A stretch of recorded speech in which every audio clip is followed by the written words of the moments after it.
ہر حدیث کو ماننا ہے، یہ نہیں کہ کسی حدیث کو مان لیا اور کسی کو نہیں مانا ہے، ہر حدیث کو ماننا ہے، جیسے قرآن کی ہر بات کو ماننا ہے۔ جیسے اللہ تعالیٰ خود فرماتے ہیں نا کہ بعض حصے کا تو تم ایمان لاتے ہو اور بعض حصے کا انکار کرتے ہو، ایسے نہیں کرتے۔ جو حدیث صحیح اور حسن ہے اس کو ماننا ہے، ٹھیک ہے؟ تو اس بات کو اپنے اندر رکھنا ہے۔ ہم آگے دیکھتے ہیں کہ حدیث کی اہمیت اور ضرورت،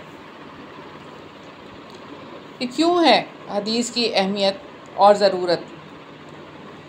آپ دیکھیں کہ دین اسلام کا دائرہ صرف اور صرف کس تعلیمات پر ہے؟ قرآن اور حدیث پر ہی ہے،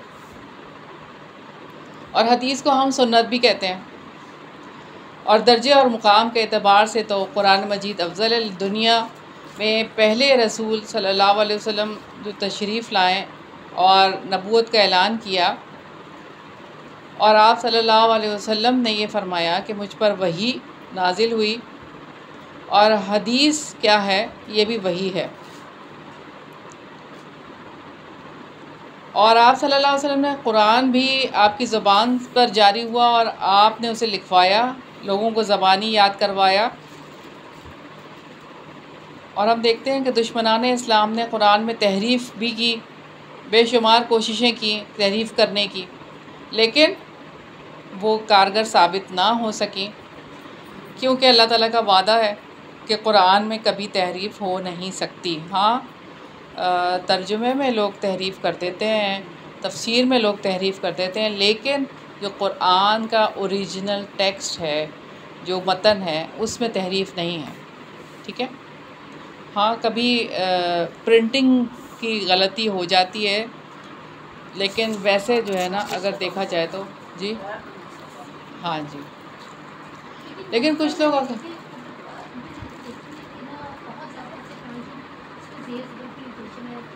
ہاں ایسا ہو جاتا ہے، وہ مس پرنٹ ہو جاتے ہیں وہ۔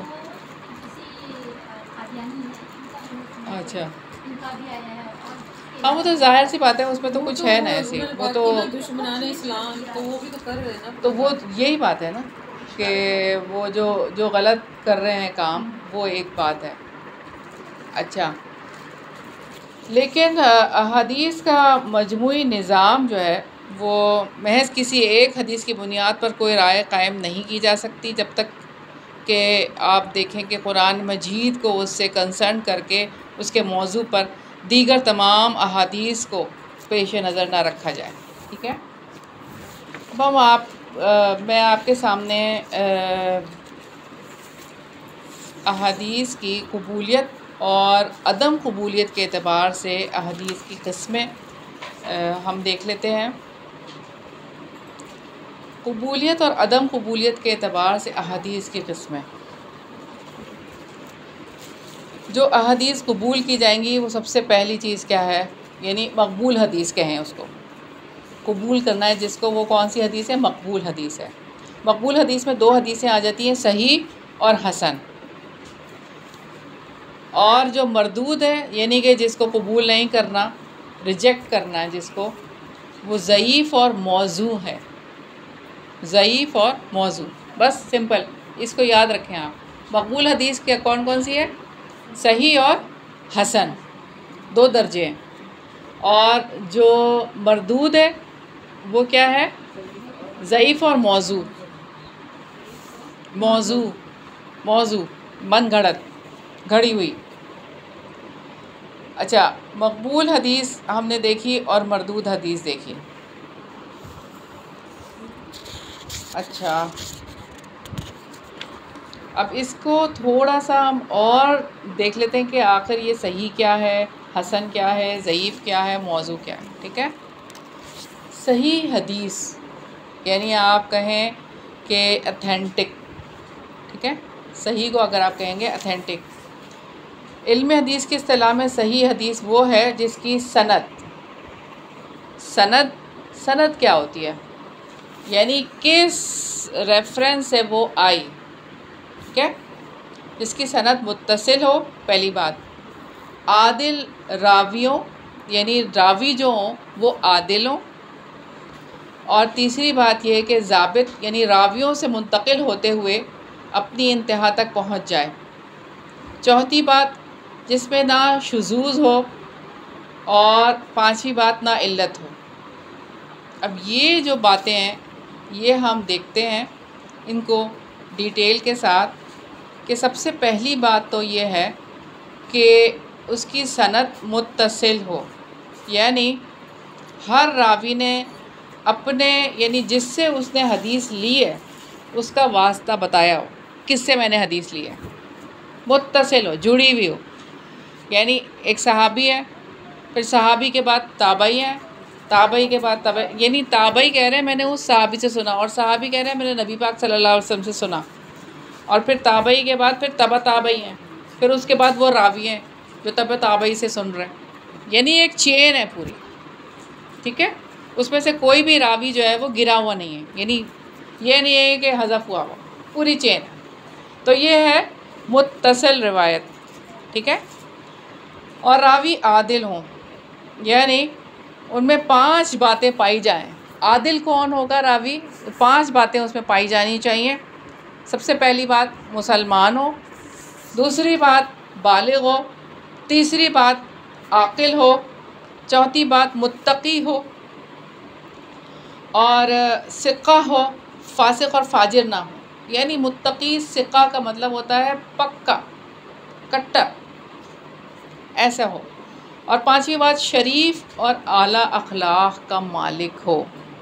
جب یہ 5 خصوصیات اس کے اندر ہوں گی تو وہ عادل راوی ہوگا، اور اسی سے حدیث لی جائے گی۔ جو ہے یہ جنہوں نے احادیث کو مرتب کیا ہے، یہ تحقیق تو ان لوگوں نے کر لی، ہاں جی، ہم متن یہ تحقیق ہم نہیں کر سکتے، ہم نہیں کر سکتے، ہاں لیکن کہ وہ ہمارے ان کو پاس تو جانچنے کا جو پیمانہ ہے ہو وہ گیا۔ پتہ چلے گا نا کہ وہ راوی جو ہے وہ عادل کیسے تھا، اس کی زندگی کو دیکھیں گے نا، اس کی سوانح حیات کو دیکھیں گے، اور اس دور کے لوگوں نے ان کی سوانح حیات کو جانچا، پرکھا اور دیکھا کہ وہ کیا ہے۔ آپ نے وہ حدیث بھی وہ حضرت امام بخاری رحمۃ اللہ علیہ کے بارے میں سنا ہوگا نا، کہ جب وہ حدیث لینے کے لیے کسی راوی کے پاس گئے کہ ان کے پاس وہ حدیث موجود تھی، تو وہ دور، انہوں نے کہا کہ وہ اپنے جانوروں کو چارہ دینے کے لیے گئے ہیں، وہ دور کھڑے تھے امام بخاری اور وہ دیکھ رہے تھے، تو وہ چارہ جو ہے وہ دکھا رہے تھے وہ راوی دکھا رہا تھا چارہ اپنے جانور کو، اور دکھا کر وہ لے کر آیا لیکن اس نے چارہ دیا نہیں۔ یہ حرکت صرف انہوں نے دیکھی، انہوں نے ابھی بات نہیں کی، ویسے ہی اپنی گھوڑے کی پیٹھ پہ واپس چلے گئے، بات بھی نہیں کی، پوچھا بھی نہیں۔ یعنی اس حد تک راویوں کے لیے چھان پھٹک کی جاتی۔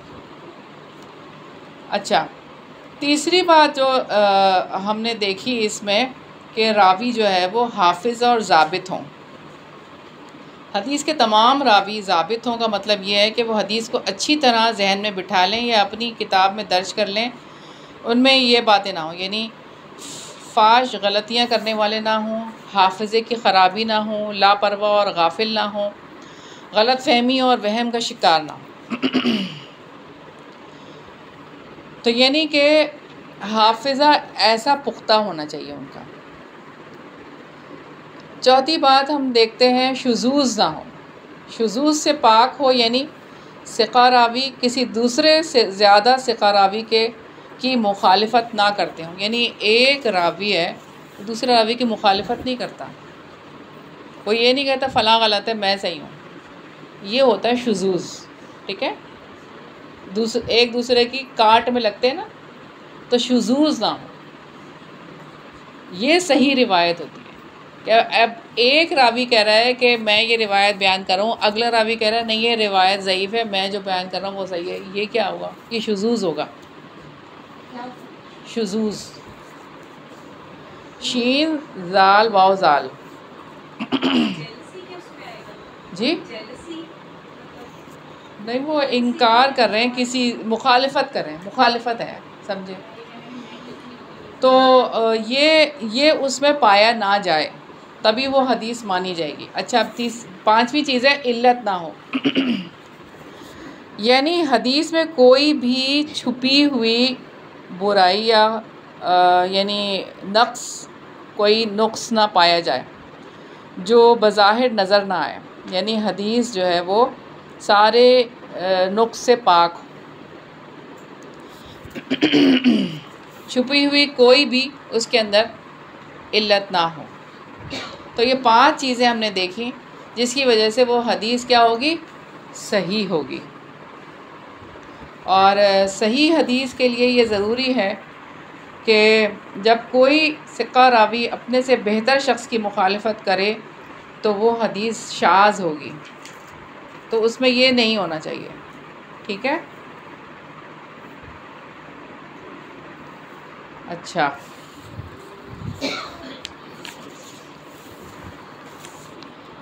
سمجھ آ گئی ہے آپ کو یہ والی بات؟ صحیح حدیث۔ اب صحیح حدیث کی ہم ایک مثال دیکھ لیتے ہیں۔ حدثنا عبداللہ بن یوسف قال اخبرنا مالک عن ابن شہاب عن محمد بن جبیر بن مطعم عن ابیہ قال سمعت رسول اللہ صلی اللہ علیہ وسلم قرأ فی المغرب بالطور۔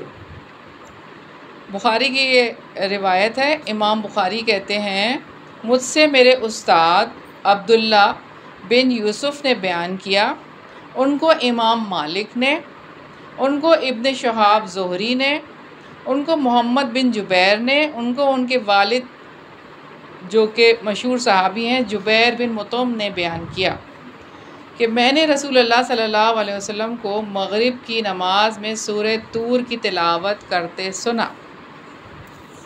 تو یہاں ہم دیکھیں تو اس حدیث کی سند متصل ہے، راوی ایک کے بعد ایک آپ کے سامنے موجود ہے، ٹھیک ہے؟ سما یعنی سما ہوا ہے، ایک کا دوسرے کے ساتھ سما ہوا ہے۔ سما ہونے کا مطلب یہ ہے کہ دونوں نے ایٹ اے ٹائم وہ دونوں موجود تھے ایک ہی مجلس میں، انہوں نے ان سے سنا، ٹھیک ہے؟ اس حدیث کا کوئی راوی بھی غیر عادل نہیں ہے، سارے راوی عادل ہیں۔ اس حدیث کا کوئی راوی بھی غیر ضابط نہیں ہے۔ اگر راویوں کے حالات دیکھیں، حالات زندگی، تو ان کا ایک یعنی چھان پٹک کر کے ان کی سن پیدائش سے لے کے سن وفات تک سارا کچھ موجود ہے، اور ان کی پوری زندگی۔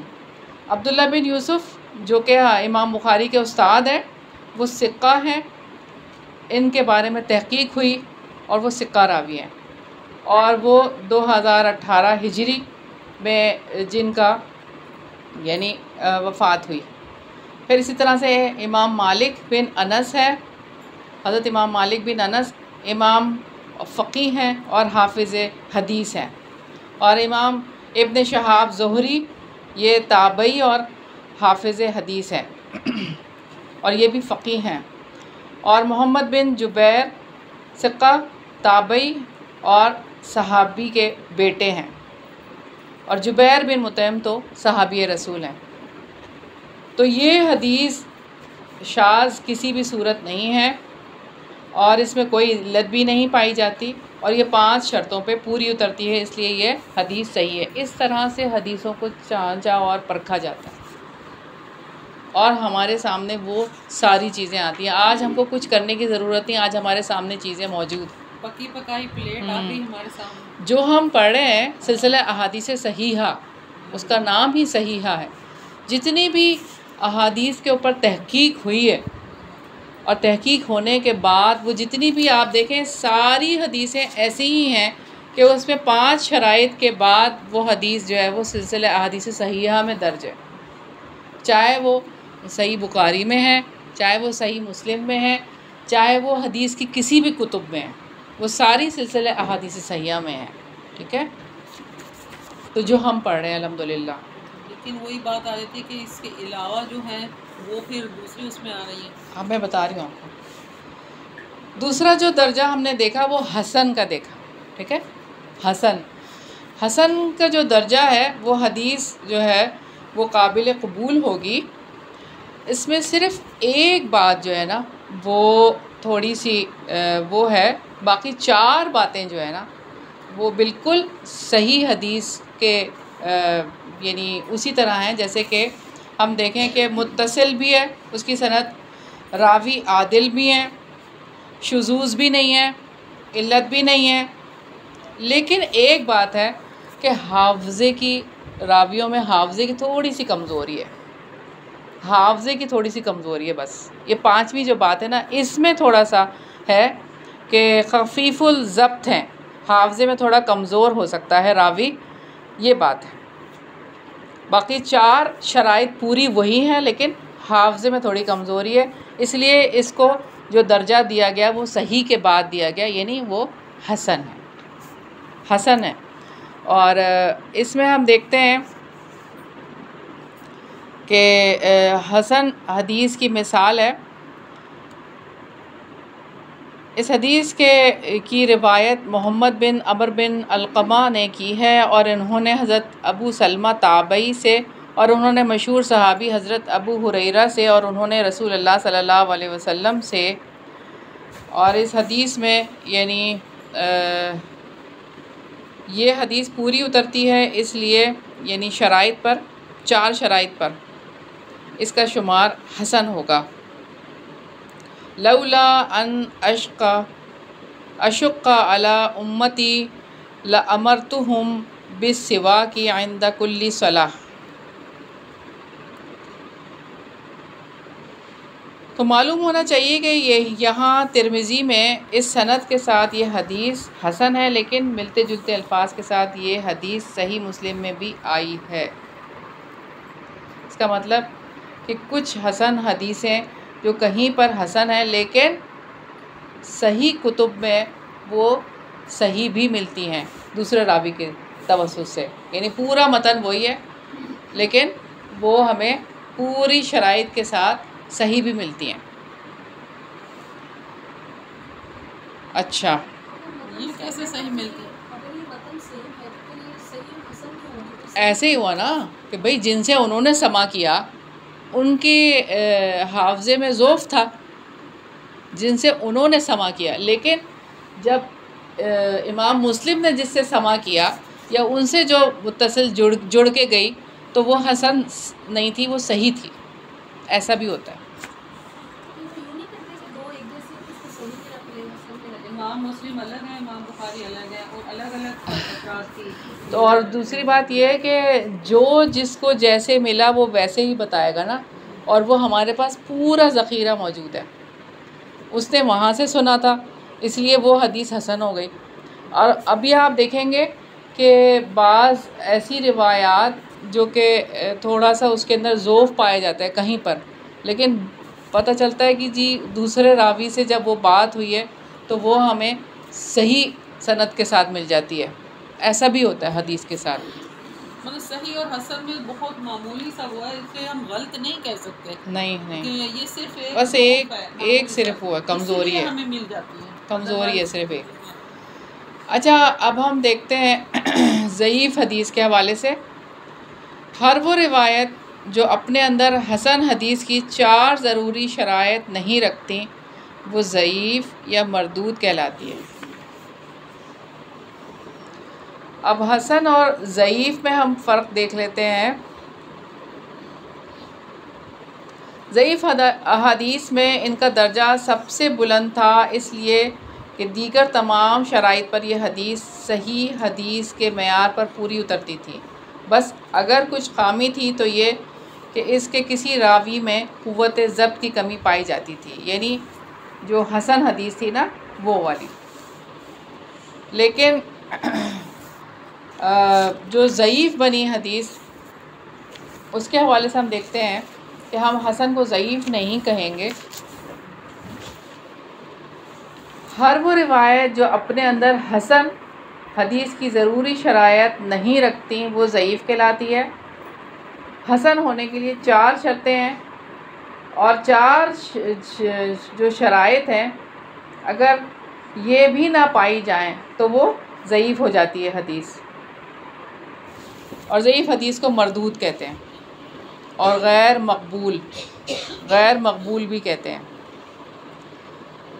اور اس کی سند کے اعتبار سے غیر متصل ہوتی ہے یا پھر راویوں کے کردار پر اعتراضات کی وجہ سے کمزور ہو جاتی ہے، یا اس میں کوئی مخفی عیب ہوتا ہے جسے علت کہتے ہیں، یا پھر اس حدیث کے راوی ثقہ راویوں کی مخالفت کرتے ہیں، تو پھر یہ حدیث کیا ہو جاتی ہے؟ ضعیف ہو جاتی ہے۔ تو ضعیف حدیث کو مسترد کیے جانے کی بات یہ ہے راویوں کی سند کا منقطع ہو جانا، یعنی راویوں کی سند ہی نہیں ہے، درمیان سے راوی غائب ہے، کہیں صحابی نہیں ہے، کہیں صحابی کے بعد تابعی نہیں ہے، تبع تابعی آ رہے ہیں، تو یہ حدیث پھر کیا ہوگی؟ ضعیف ہو جائے گی۔ ٹھیک ہے؟ جو ہمارے معاشرے میں زیادہ تر ایسی ہی چیزیں عام ہیں پیچھے سے، ہاں جن کا کوئی یہ تینوں چیزیں ہاں جی، تابعی نہیں، صحابی نہیں۔ ضعیف حدیث ہے لیکن اس کی فضیلت کو لیا جا سکتا ہے۔ ابھی ہم نے یہی دیکھا نا کہ جب اتنی کثرت سے صحیح اور حسن احادیث موجود ہیں تو ہم ضعیف حدیث کیوں لیں؟ اور پھر ان کی جو زندگیاں لگیں اس کام میں، ہاں، وہ تو پھر ضائع ہو گئی نا ان کی کوششیں۔ اور یہ بات آپ یاد رکھیں کہ جو بات آپ صلی اللہ علیہ وسلم کی ہے ہی نہیں، ٹھیک ہے نا، تو پھر اور اس میں درمیان میں ایسی بات آ رہی ہے تو ہم اس کو دیکھ لیں گے ابھی بھی دوبارہ، وہ جو آپ کی بات ہے اس کو یعنی ضعیف حدیث کا عمل نہیں کرنا، کیا ہوا؟ ضعیف حدیث ہے ہاں نہیں، اس کو تو حدیث سمجھنا، وہ نہیں حدیث ہے ہی نہیں، اس کو آپ حدیث سمجھ کر نہیں، اپنا دین کا حصہ ہم بنا دیکھ رہے ہیں نا، دیکھتے ہیں ضعیف حدیث کی ہم کیٹیگری دیکھتے ہیں ابھی۔ سب سے پہلے ہم دیکھ لیتے ہیں المعلق، ہینگنگ، جس کی سند میں ابتدا سے ایک یا ایک سے زیادہ راویوں کا ذکر لگاتار چھوٹ جائے، ٹھیک ہے، معلق ہوگی۔ جیسے کہ ہم دیکھتے ہیں کہ ایک راوی مسنگ ہے، کوئی درمیان سے راوی نہیں، یعنی صحابی موجود نہیں ہے، یا تابعی موجود نہیں ہے، یا تبع تابعی موجود نہیں ہے۔ اچھا، اب یہ بھی بات ہے کہ کہیں پر یہ معلق حدیث ہے اور کہیں ایسا ہوا کہ وہ راوی سارے مل گئے، کسی نے وہ حدیث ویسے ہی لکھ دی بغیر راوی کے لکھے ہوئے، تو ہم نے اس کو معلق کہہ دیا، ٹھیک ہے، لیکن امام بخاری نے وہی حدیث لی ہے اور صحیح بخاری میں اس کو درج کیا ہے، لیکن وہ سارے راویوں کے ساتھ وہ آ گئی ہے اور وہ کیا ہو گئی؟ صحیح ہو گئی حدیث۔ ایسی بھی بہت حدیثیں ہیں، ٹھیک ہے، تو یہی تو میں آپ کو بتا رہی ہوں کہ جتنی احادیث صحیح ہیں نا، وہ اس میں سلسلہ احادیث صحیحہ میں ہیں، ساری حدیثیں وہی ہیں، اس میں سے کچھ ایسا بھی ہوگا کہ معلق حدیث ہوگی، لیکن وہ صحیح سند سے جب مل گئی ہے تو اس کو صحیح کا درجہ مل گیا، ایسا ہوا ہے، ٹھیک ہے۔ اتھینٹسٹی یعنی اتنی زیادہ اس میں ہاں ہے، باقیوں میں کچھ نہ کچھ ہو سکتی ہے جس کو ہم نہیں مطلب اس کو کر سکتے نا۔ جی، مرسل حدیث وہ ہوتی ہے جس کی سند کا آخری حصہ یعنی تابعی سے اوپر کا حصہ ساقط ہو، یعنی تابعی سے اوپر کا جو تھا وہ ہے ہی نہیں، یعنی صحابی کا نام ہی نہیں ہے، وہ مرسل حدیث ہے۔ مرسل حدیث کون سی ہے؟ جس میں صحابی کا نام نہیں ہے، تابعی سے وہ حدیث شروع ہو رہی ہے، تابعی روایت کر رہے ہیں کہ آپ صلی اللہ علیہ وسلم نے فرمایا اور صحابی کا نام نہیں ہے، تو وہ مرسل ہے۔ وہ مرسل ہے، کئی حدیث کے آگے میں نے مرسل لکھا ہوا دیکھا ہے۔ ہاں تو وہ ضعیف حدیث ہے، مرسل ہے۔ صحابی کون ہوتے ہیں بھلا؟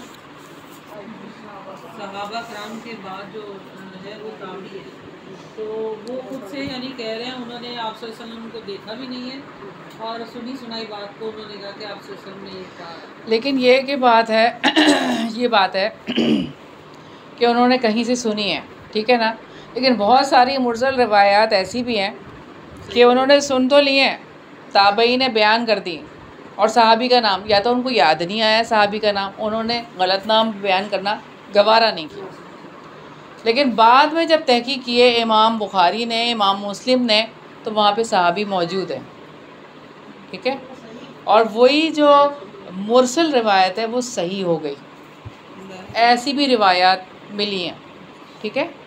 یہ تو پھر بڑی پیچیدہ ہاں مسئلہ تو ہو یہ گیا۔ پوری آ گئی ہیں نا اب تو ہمارے پاس، اب تو آ گئے ہیں نا، تو ساری کتابیں مدون ہو تو چکی ہیں، اب تو سب کچھ ہو گیا ہے. یعنی اس کا حوالہ دیا ہوگا وہ ایک صحیح حدیث ہوگی، اگر نہیں دیا ہوا اس کا حوالہ ہمارے پاس حوالے کی بات نہیں ہے، اس کے اندر ساری چیزیں ہونی چاہیے نا جو ابھی ہم نے دیکھا ہے، سارا کچھ ہو. ہم کیسے جب جانیں گے کہ یہ ان کا شجرہ نے تو یہ تحقیق ہوئی ہوئی ہے، صرف ہم نے سرچ کرنا ہے. ہمیں صحیح حدیث یہ تحقیق تو ہوئی ہوئی ہے، صرف ہم نے سرچ کرنا ہے.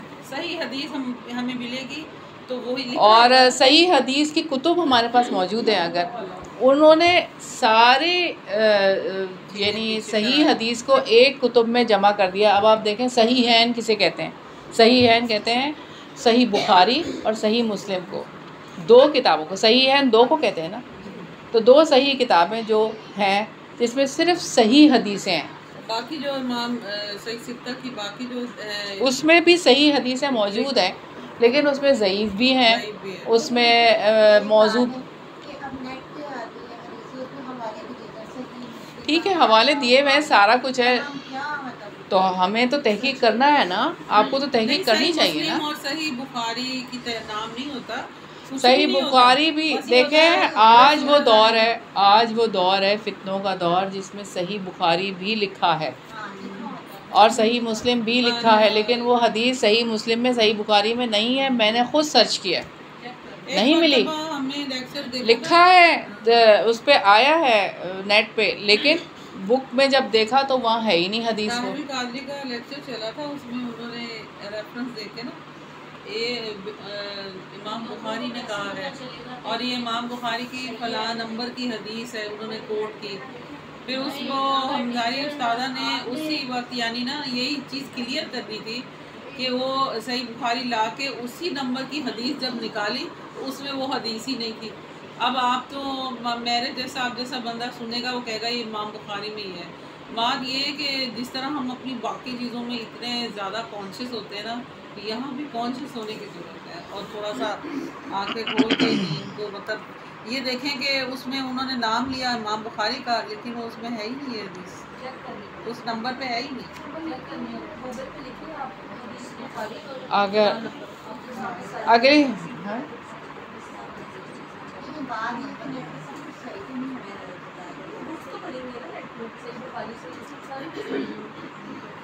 اچھا بات یہ ہے، آپ کو اسلام 360 کا میں نے کہا تھا آپ لوگ اپلوڈ اپنے پاس وہ ڈاؤن لوڈ کر لیں، تو اس میں ساری صحیح کتب موجود ہیں، ٹھیک ہے، احادیث کی. اور اس میں انہوں نے مینشن کیا ہوا ہے، جب آپ کھولتے ہیں نا کسی کتاب کو، وہ آپ سے پوچھتے ہیں کہ آپ کو صحیح حدیث دیکھنی ہے اس کتاب کی یا ضعیف حدیث دیکھنی ہے یا ساری دیکھنی ہے. تھوڑا سا اور اس کے اندر آپ جب کلک کرتے ہیں تو ساری صحیح حدیث میں تو ساری صحیح آ جاتی ہیں. جب آپ ضعیف پہ کلک کرتے ہیں تو ضعیف آ جاتی ہیں، اور جب آپ کہتے ہیں آل تو ایک طرف جو ہے وہ صحیح حدیثیں آ رہی ہوتی ہیں، ایک طرف ضعیف آ رہی ہوتی ہیں.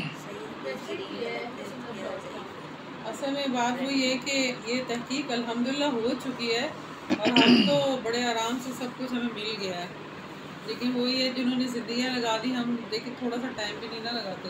اسلام 360 میں بہت جی انہوں نے بڑا کام کیا ہے ساتھ. تو بہرحال اس کو آپ دیکھ لیں، اور بھی ذرائع ہو سکتے ہیں، لیکن ابھی تو سر دست تو یہی ایک ذریعہ ہے سوشل میڈیا پہ. اس کے علاوہ آپ کے پاس کتب بھی ہیں تو وہ بھی آپ دیکھ سکتے ہیں. آپ پوری کتب آپ نیٹ پہ اگر آپ جائیں، اور جو اصلی کتب ہیں جو عربی ٹیکسٹ کے ساتھ ہیں وہ بھی آپ کو نیٹ پہ اویلیبل ہیں. آپ کہیں کہ ترجمے میں ہو سکتا ہے کسی نے کچھ کیا ہوگا، آپ کو پوری متن، پورا عربی ٹیکسٹ پورا آپ کے سامنے ہوگا، آپ فوراً وہاں سے نکال سکتے ہیں. اگلی دیکھتے ہیں، مرسل حدیث کے بعد آتی ہے الموزل، میم عین ضاد لام، موزل. اس حدیث کو کہتے ہیں جس کی سند سے پے در پے ایک سے زیادہ قوی راوی ساقط ہو گئے ہوں، یعنی جس کی سند سے دو یا دو سے زیادہ راوی ساقط ہو گئے. یعنی اب صحابی بھی نہیں ہے، تابعی بھی نہیں ہے، تبع تابعی سے شروع ہو رہی ہے، یا صحابی کے بعد تابعی اور تبع تابعی نہیں ہے. تو یہ جو سند ہے اس کو ایسی حدیث کو کہتے ہیں موزل. اگلی حدیث ہے المنقطع. المنقطع بروکن، جس کی سند متصل نہ ہو، یعنی راوی کا نام چھوٹ گیا یا سند میں سے کسی مقام پر کسی مبہم شخص کا نام ہو، یعنی انہوں نے نام بتایا راوی کا محمد. اب محمد کون ہے؟ بہت سارے محمد ہیں نا، ہر ایک کا نام محمد ہے. اب وہ کون سے ہیں محمد وہ سمجھ نہیں آ رہا، مبہم ہے، چھپا ہوا ہے. تو یہ کیا ہے؟ منقطع حدیث ہے.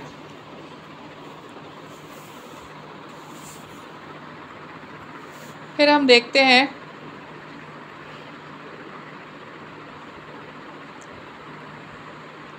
سند کے عیب کو مخفی رکھنے اور ظاہری شکل کو حسین بنا دینے کے لیے صحیح معلومات کو چھپانے کا نام تدلیس ہے. یعنی ایسی ضعیف حدیثیں جو تدلیس کہلاتی ہیں، یعنی ظاہری شکل کو حسین بنا دیتے ہیں، اور جو سند ہے، کیونکہ سند ہے ہی نہیں، اس کی راوی نہیں آ رہے، اور حدیث کو خوبصورت الفاظ بنا دیے ہیں، تو وہ جو ہے اس کی معلومات چھپا دی جاتی ہے. تو ہم دیکھتے ہیں ایسی روایت کو مدلس کہتے ہیں اور راوی کو مدلس کہتے ہیں. ٹھیک ہے. تدلیس الاسناد، یعنی مدلس اپنے استاد سے روایت کرتا ہے لیکن ایسی حدیث روایت کرتا ہے جو خود استاد سے نہیں سنی. تدلیس، ایسی حدیث کو کہتے ہیں تدلیس، یعنی خود ہی روایت کر رہا ہے اور اپنے استاد سے سنی نہیں ہے، اور روایت کر رہا ہے کہ میں نے اپنے استاد سے سنی ہے. تو یہ کیا ہے؟ تدلیس ہے. تدلیس الاسناد کہیں گے اس کو، تدلیس الاسناد، یعنی سند، خود ہی سے اپنی سند لگا لی کہ میں نے اپنے استاد سے سنی ہے، جبکہ استاد سے سنی نہیں تھی.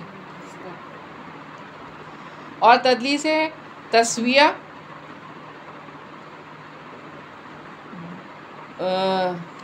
مدلس راوی سند میں دو ثقہ راویوں کے درمیان موجود ضعیف راوی کو ساقط کر دیتا ہے. یعنی اب ایک راوی ثقہ ہے اور درمیان میں ضعیف راوی آ گیا، اور نیچے بھی ثقہ راوی ہے، تو درمیان والے راوی کو ساقط کر دیا، ہٹا دیا، نام ہی نہیں لیا اس کا، اور ثقہ راویوں کا نام زور زور سے، یعنی بلند سے لے کر بتا دیا اور اسی سے جوڑ دیا تاکہ لگے کہ یہ صحیح ہے حدیث.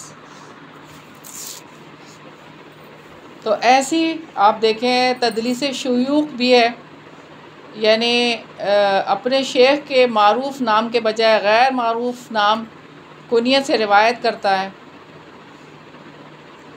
یعنی اپنے شیخ کا نام نہیں بتائے جس سے وہ علم حاصل کر رہا ہے، بلکہ کسی عبداللہ بن ایسے کر دے، عبداللہ بن کر کے، یعنی غلط نام لے دے.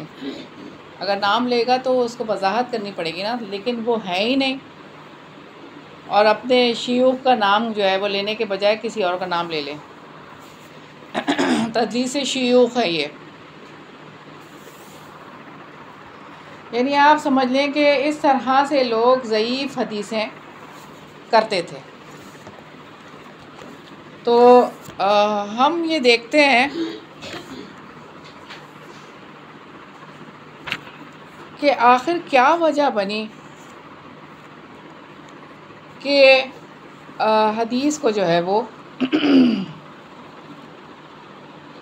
اتنی چھان پھٹک کی ضرورت پڑی.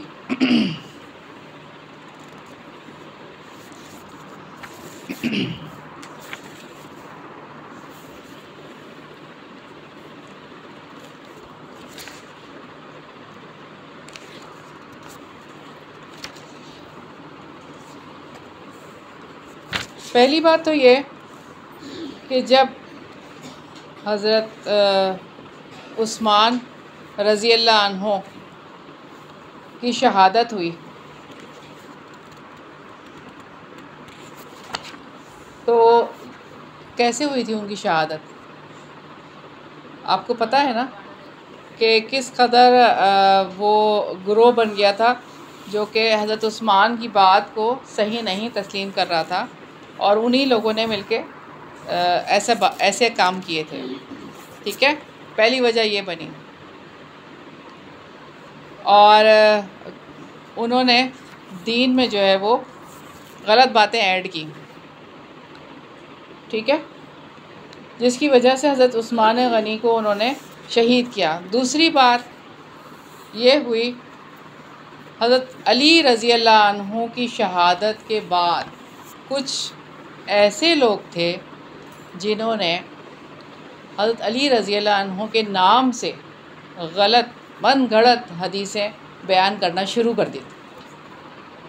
اس دور میں جو اس دور کے بڑے علماء تھے، جو اس دور کے بڑے اکابرین تھے، انہوں نے پھر اس کے یہ باتیں طے کی کہ حدیث جب آپ لیں گے کسی سے تو آپ کو یہ شرائط ہونی چاہیے.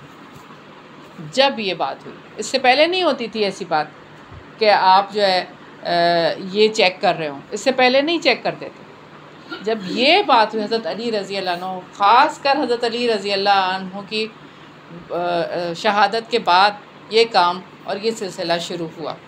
ٹھیک ہے، کتنے عرصے بعد بنا یہ آپ صلی اللہ علیہ وسلم کے دور کے حضرت علی؟ اچھا، حضرت علی رضی اللہ عنہ نا، میرے ذہن میں وہ کربلا کا آ رہا تھا، وہ تو کافی سال بعد. حضرت علی رضی اللہ عنہ کی بات ہے، اس کے بعد ہوا یہ. ہاں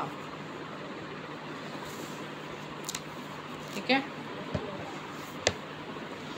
آج بھی ہمیں بہت سی احادیث، پتہ نہیں میں انہیں حدیث تو نہیں کہوں گی کہ حضرت علی کا قول ہے، بہت ملتی ہے. یہ چیز آج بھی ہے اور اس کو باقاعدہ بہت زیادہ وہ بنا لیا جاتا ہے. پتہ نہیں وہ اوتھینٹک ہے یا نہیں ہے، تو بہت شبے میں ہے نا. اچھا، بہت زیادہ ہے. راوی کے کردار پر اگر طعن ہو اور اعتراض وارد ہو تو حدیث کتنی، یعنی ضعیف جو حدیثیں ہیں ان میں آ جاتی ہے معلل، میم عین لام لام، معلل حدیث، اور منکر حدیث، متروک حدیث اور موضوع. ٹھیک ہے، اس کو دیکھ لیتے ہیں.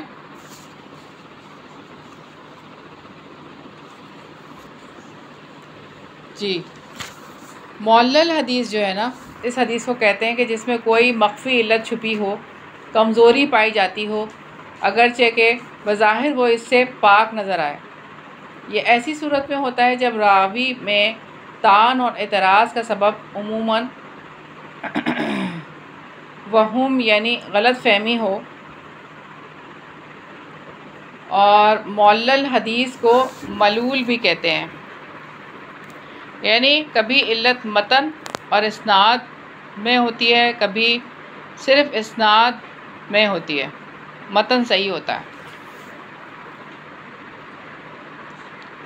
معلل اس میں کیا لکھا ہوا؟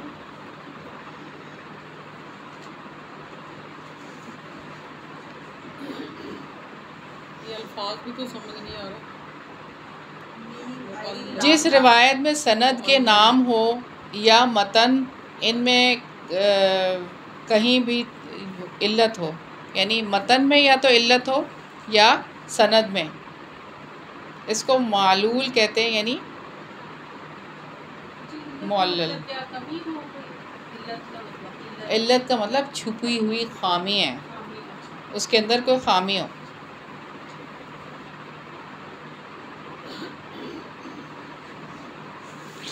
اچھا،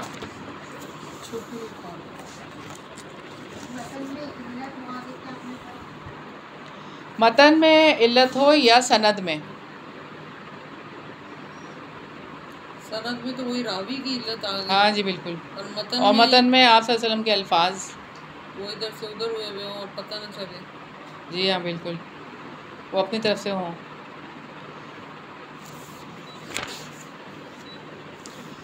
دوسری جو حدیث ہے منکر حدیث. منکر حدیث کیا ہوتی ہے؟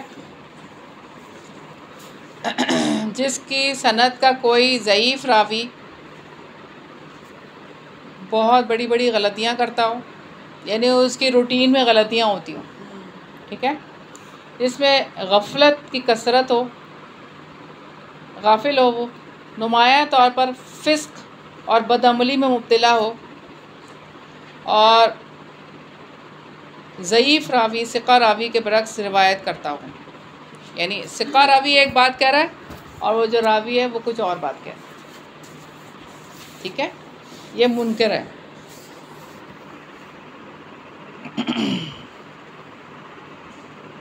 اور منکر جو ہوتا ہے نا وہ اکیلا ہوتا ہے، ایک ہی ہوتا ہے. منکر راوی جو ہوتا ہے اس کے پاس چین نہیں ہوتی راویوں کی، وہ اکیلے ہی بیان کر رہا ہوتا ہے. متروک، ایک حدیث متروک ہوتی ہے، وہ حدیث ہوتی ہے جس کی سند میں کوئی راوی ایسا ہو جس پر جھوٹ بولنے کا ہو کہ یہ جھوٹا ہے، یعنی روٹین میں جھوٹ بول دیتا ہے. جس طرح حدیث کے اینڈ میں ہم نے لکھا دیکھا حسن ہے، ہاں ضعیف ہے، تو یہ سب کچھ حدیث کے اینڈ میں لکھا ہوتا ہے. لیکن یہی میں آپ کو بتا رہی ہوں نا کہ اتھینٹک جگہ سے لیں گے تو لکھا ہوا ملے گا. آپ ایسے ہی آپ وہ کریں گے اگر یعنی آپ اوپنلی چلے جائیں گے اور جہاں سے جو آ رہا ہے. ابھی مجھے کسی نے ایسی لوگ حدیثیں گھڑ گھڑ کے بھیج دیتے ہیں موقع کی مناسبت سے بھی، اور اس پہ لکھا ہوا ہوتا ہے کہ یہ حدیث میں آیا ہے، اور وہ حدیث میں نہیں ہوتا. یہ اتنی دفعہ پڑھو گے تو یہ ہو جائے گا، یہ کرو گے تو وہ ہو جائے گا، اور یہ کرو گے تو ایسے بہت ساری چیزیں ہیں.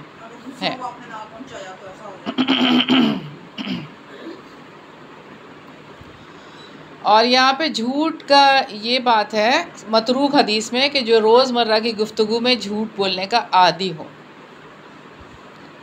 ٹھیک ہے، اس سے حدیث ہی نہیں لی جاتی، وہ متروک ہو جاتی ہے حدیث.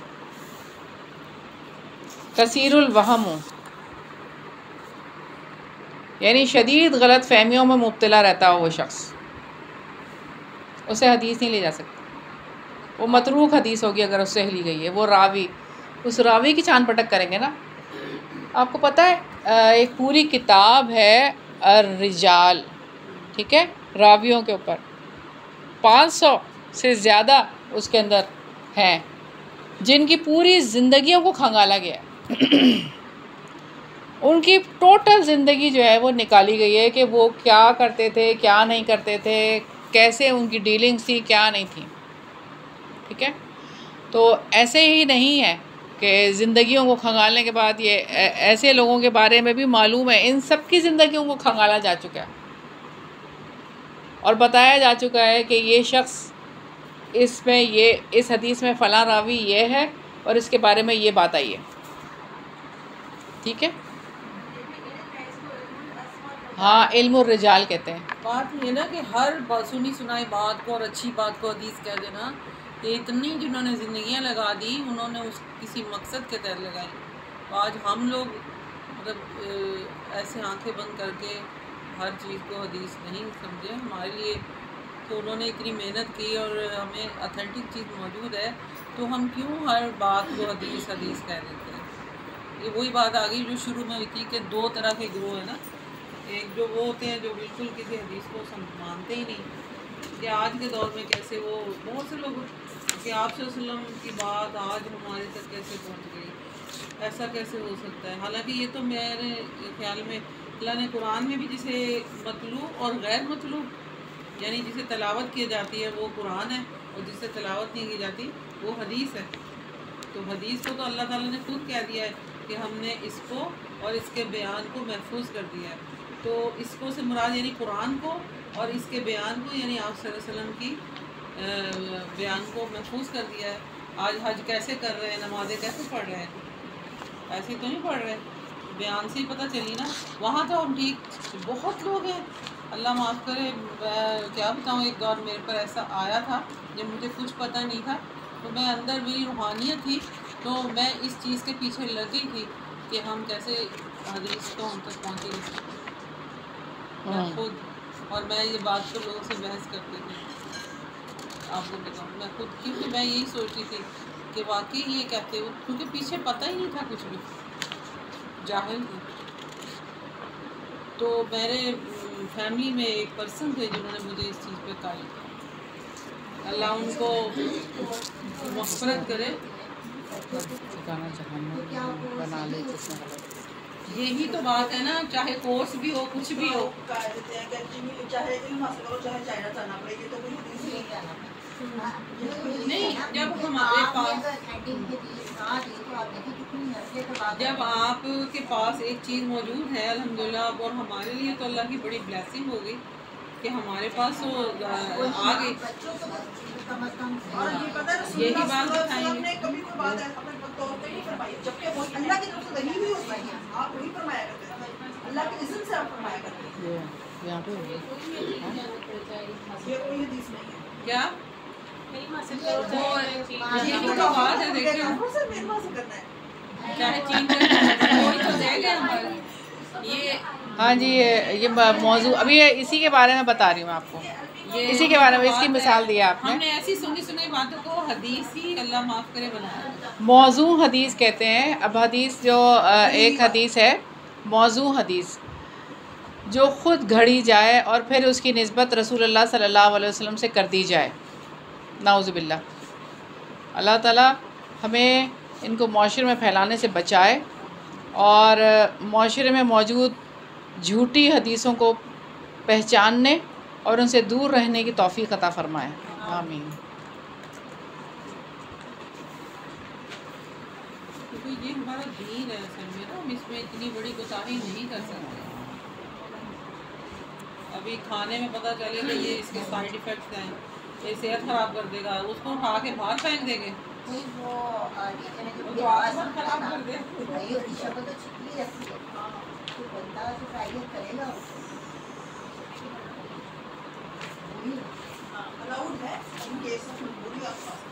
کیا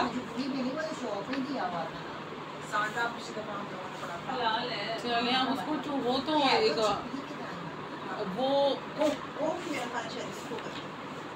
وہ میرے خیال میں گو ٹائپ ہی کوئی چیز ہے. ہاں جی وہی ہے.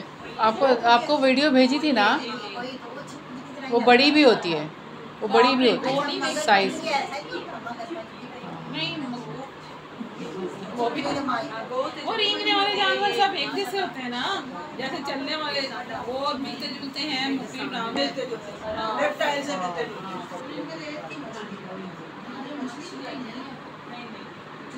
اچھا, آپ کو سامنے میں ایک حدیث رکھتی ہوں. آپ صلی اللہ علیہ وسلم کا ابتدائی حکم.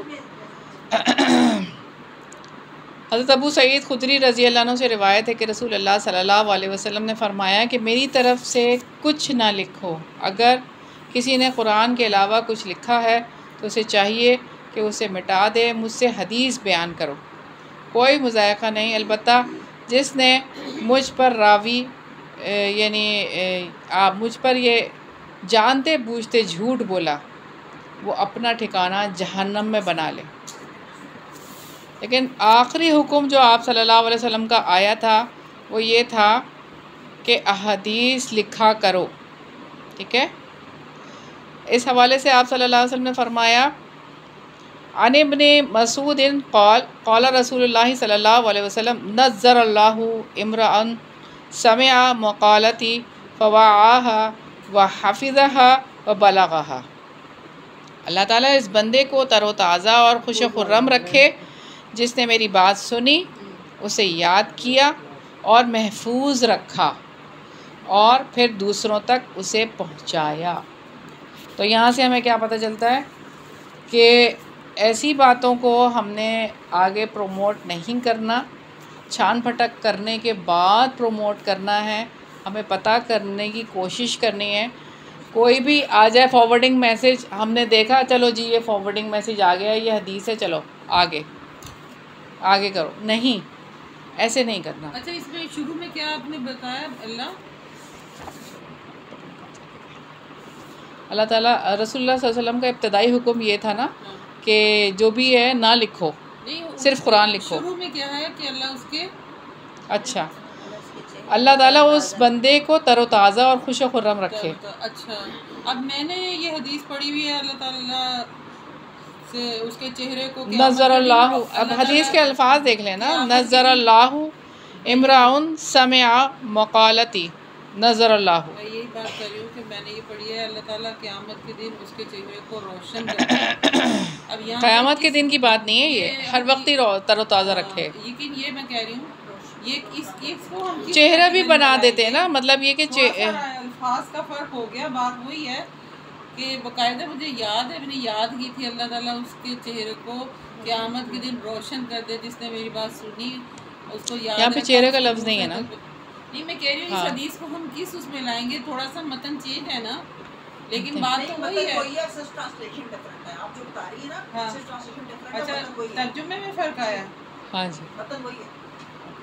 ہم نے جب حدیث کلاس لی تو آپ یہ نظر اللہ عمران، ہم نے حدیث کلاس میں نہیں بلکہ ہم نے اپنے شروع کے 6 مہینے میں بندے کو تر و تازہ رکھے. اللہ تعالیٰ اس بندے کو تر و تازہ اور خوش و خرم رکھے. یعنی ٹھیک ہے ترجمے ٹھیک ہے نا. اچھا آپ صحت کے اعتبار سے کتب حدیث کے طبقات ہم دیکھ لیتے ہیں. پہلا طبقہ جو حدیث کی کتب کا ہے اس میں 3 کتابیں آتی ہیں. سب سے پہلی کتاب کیا ہے؟ صحیح بخاری، دوسری صحیح مسلم، اور تیسری ہے موطا امام مالک. ٹھیک ہے، یہ پہلی کیٹیگری ہے، حدیث کی کتب کا پہلا طبقہ ہے یہ.